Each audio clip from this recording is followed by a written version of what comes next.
sometimes like 95, 97% of the conversation is that small talk, that getting to know you, just like dating. And then you ease into you're like, oh, shoot, we have 5 minutes left.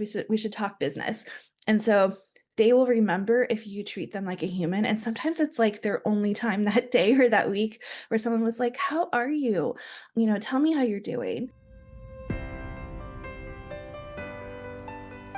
Hello, and welcome to the Master of the Media podcast. I'm your host, Amy Gorin.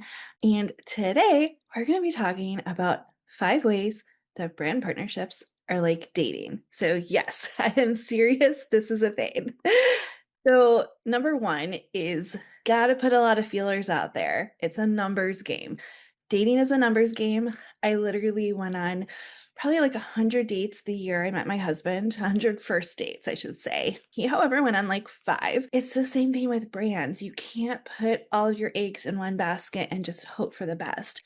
You need to put out lots of feelers. There's going to be some brands that ghost you, just like dating, that don't get back to you. There's going to be some that are super interested and you'll start talking. And so just remember, it's a numbers game. I for the event that I run every year, we run an event at Fancy. It's the Academy of Nutrition and Dietetics Food and Nutrition Conference and Expo. We have an event there in coordination with that timeline every year, and we have brands that sponsor it. And the goal is to have our students and our Master of the Media community come and meet those brands. The brands will meet potential partners, and they'll hire some of these people, and our students will get some work. And I'm always looking for, like, the happy number would be somewhere between like 4 and 10 sponsors. First of all, to provide that value to our community, to have those sponsors, and also to have enough money to run the event. So to literally get that number of sponsors, I put out over 1,000 feelers. So I'm not saying you should go on, like, send out 1,000 pitches or go on 1,000 first dates, but maybe start with like 5 or 10. This is actually something that I cover in a lot more detail. The component of connection, of connecting with brands, how many to reach out to, what to say, how to phrase your email, what, kind of like how you should do the dating dance. I go through that in detail in the brand partnership school, which is open for enrollment now. And we're actually, and literally, if you were to join right now, I'm recording those sessions every week and you get to attend them live. Okay. So the second way that brand partnerships are like dating is that you want to treat the other person like a human. Obviously, that's a component of dating, but you wouldn't go on a first date and be like, okay, so let's cut to the chase. How much money do you make? How much do you have in investments? And how many kids do you want? Like, they'd be like, oh, let's just say goodbye now.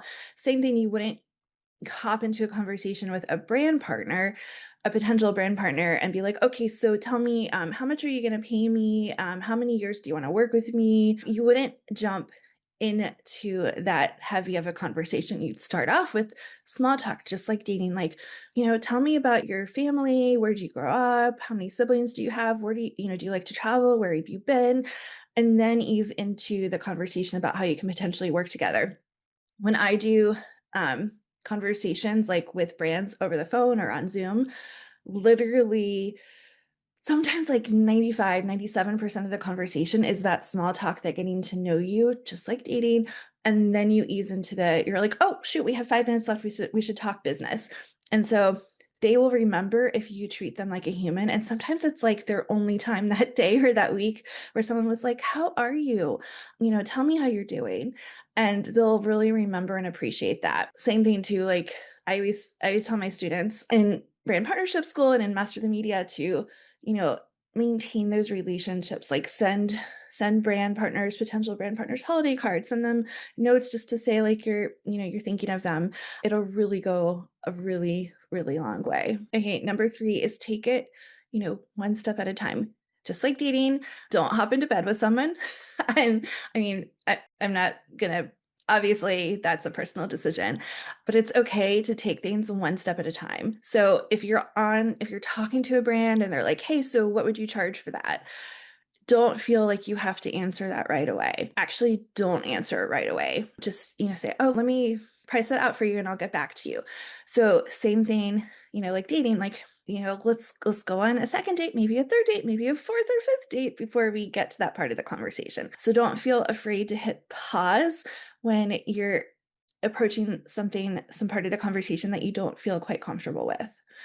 And that's something where in brand partnership school, we get into like the pricing of all of this super, super in detail of kind of like what the pricing for certain things like blog posts and testimonials and social media posts are, but then also how to kind of frame them like, how about I do an Instagram post? How about I do an Instagram post and share that to stories? How about I do an Instagram post and cross post that to TikTok and Facebook?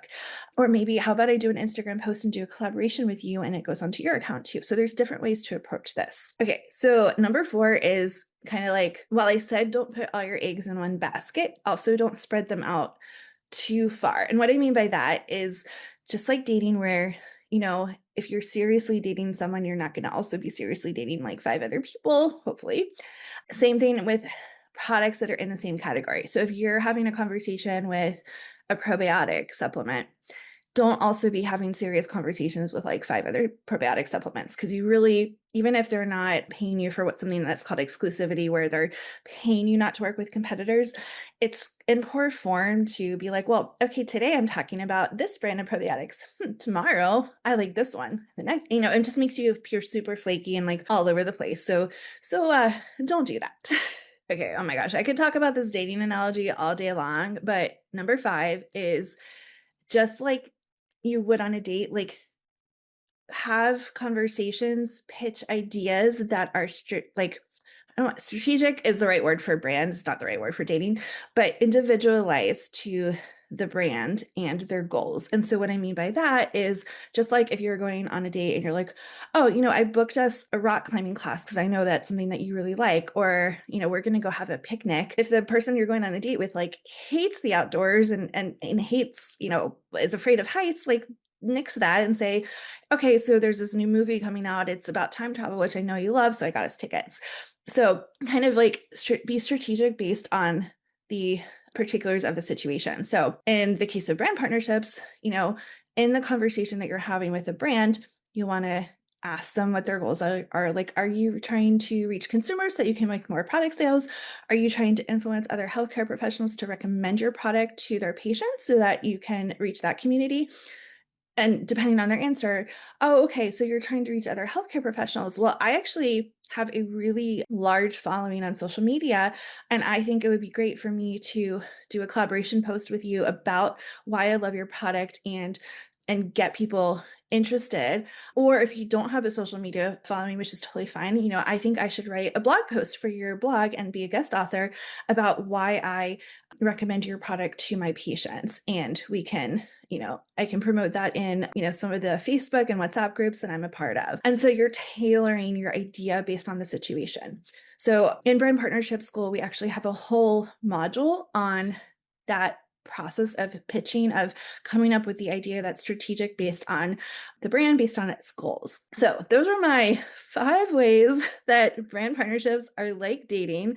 So if you want to learn more about these topics, connecting, pricing, and pitching, brand partnership school enrollment is open right now. This is actually something that I was really excited to launch because you guys have been asking for years, like 5 years, like, do you have something that's lower price point? Like the Master the Media Training and Certification program is $8,000 and it's well worth it. It's 6 months. We give you tons of support. We bring you exclusive paid brand partnership opportunities and so much else. But brand partnership school, I was really excited to introduce it at a lower price point. So right now it's $197 a month for 6 months. You can pay in full, that's $1097. And right now is when you enroll, it's the only time you'll ever get live coaching with Brand Partnership School. So you get to attend each of the recordings of the 3 classes live and ask questions. And then you get to attend a live strategy session as well and ask questions. So I'm just really excited. I don't normally make these podcast episodes about like, here's what we're doing and enroll, but I wanted to share it with you because it's a really limited opportunity that we're never going to have live coaching with Brand Partnership School again. So I just wanted to make you aware of it. So if you are interested in joining us, go to masterthemedia.co/BPS and I'll see you there.